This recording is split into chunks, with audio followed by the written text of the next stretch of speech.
Morning students, today we will see about rectilinear motion of particles. Okay, next important term is average velocity. The displacement is positive or negative according to whether p dash is to the right or to the left of p. Okay, so now you see the point p and p dash. So now the p dash is on the right side, so automatically it will be a positive. So we define the average velocity of the particle over the time interval del t as the quotient of a displacement del x on the time interval del t. So average velocity is del x by del t. Del x, you know that small displacement.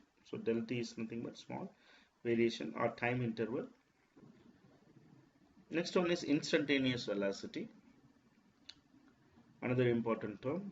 So we can determine the instantaneous velocity v of a particle at the instant t by allowing the time interval del t to become infinitely small. So we can determine the instantaneous velocity v of a particle at the instant t by allowing the time interval del t to become infinitesimally small. Okay, so the formula v is equal to del x by del t, where time interval tends to infinitesimally small. So further, so I want to recollect whatever we have studied earlier. A particle moving along a straight line is said to be in rectilinear motion. So just the diagram, if you see, you will understand that. So with respect to origin O, the point P is moving in a straight line. And the second one is the position coordinate. That is a very important term what we studied earlier.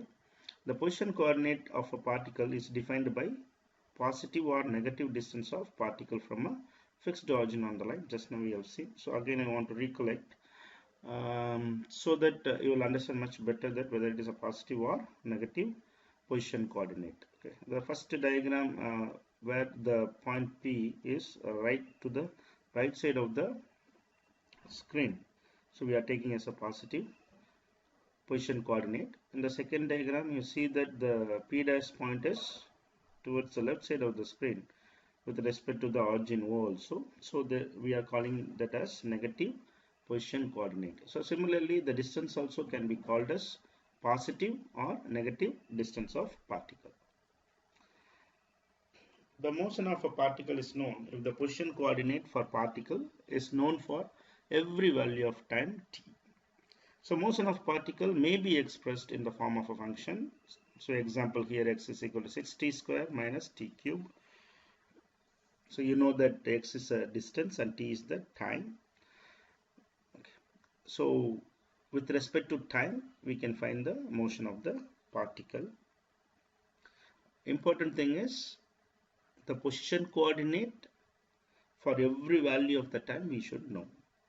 So the motion of the particle can be expressed as x is equal to 6t square minus t cube. Otherwise, so with respect to graph also, you can show the motion of the particle with respect to x and t. So x is the distance and t is the time. So next, further to recollect the average velocity and instantaneous velocity.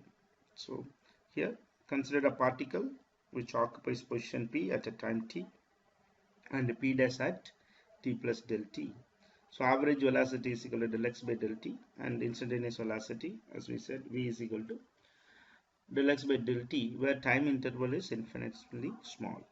So the instantaneous velocity may be positive or negative.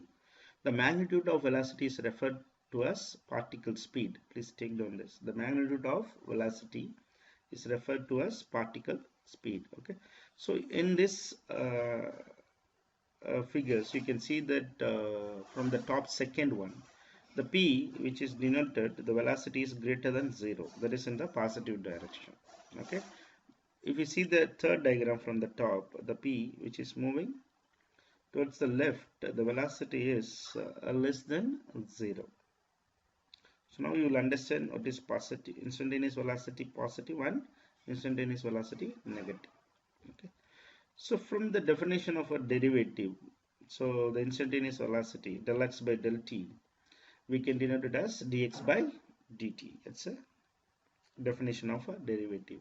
So similarly, you can take the previous example, 6t square minus t cube, and you know that velocity is the partial derivative with respect to time.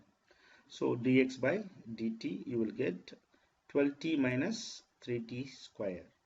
Okay, so you know that 2 you have to multiply it with the 6, it will become 12, and t square will become t, and in t cube 3t will come, the 3 will become 2. Okay. So for that, the velocity, we have plotted the graph where you see now the y-axis is velocity, that is in meter per second, and the x-axis in the time, that is in the x direction. Consider particle with velocity v at time t and v dash at t plus del t. Instantaneous acceleration A is del v by del t, where the time is infinitesimally small. Okay, the next one is instantaneous acceleration. So the instantaneous acceleration may be in different categories based on the positive and negative. The first one is, if you see the sketch from the top, second one, p you are having a velocity v, and p dash you have the velocity v dash. Okay, the a is greater than 0, that is acceleration is greater than 0. So this instantaneous acceleration is positive, where it is increasing the positive velocity. Okay, this is the second case of instantaneous acceleration. You can see that it is decreasing negative velocity. The third case of the instantaneous acceleration, here you can see that the acceleration is instantaneous acceleration negative. It is decreasing the positive velocity. So you can see that the acceleration is less than 0. So we are calling this instantaneous acceleration as negative. Next one is the fourth case. We are again mentioning this as negative because it is increasing negative velocity. So these are the four cases of instantaneous acceleration. So you have to keep it in mind. Okay, from the definition of a derivative, so you see acceleration, where the instantaneous acceleration is where the time interval is infinitely small. So del v by del t. So you will get dv by dt. So otherwise, in terms of position, means d square x by dt square. So we will get v as 12t minus 3t square. So we are taking the reference of the previous one, 6t square minus t cube. Same thing we are taking as for this one also, where there the velocity is v, 12t minus 3t square. So now we have to calculate the acceleration. A is equal to dv by dt. So again you are differentiating with respect to time. So 12t will become 12 and 3t square will become 3 into 2t. So automatically 12 minus 6t. Okay. So once you are plotting for various time interval, for example 0, 2, 4, 6, you will get a graph. Thank you.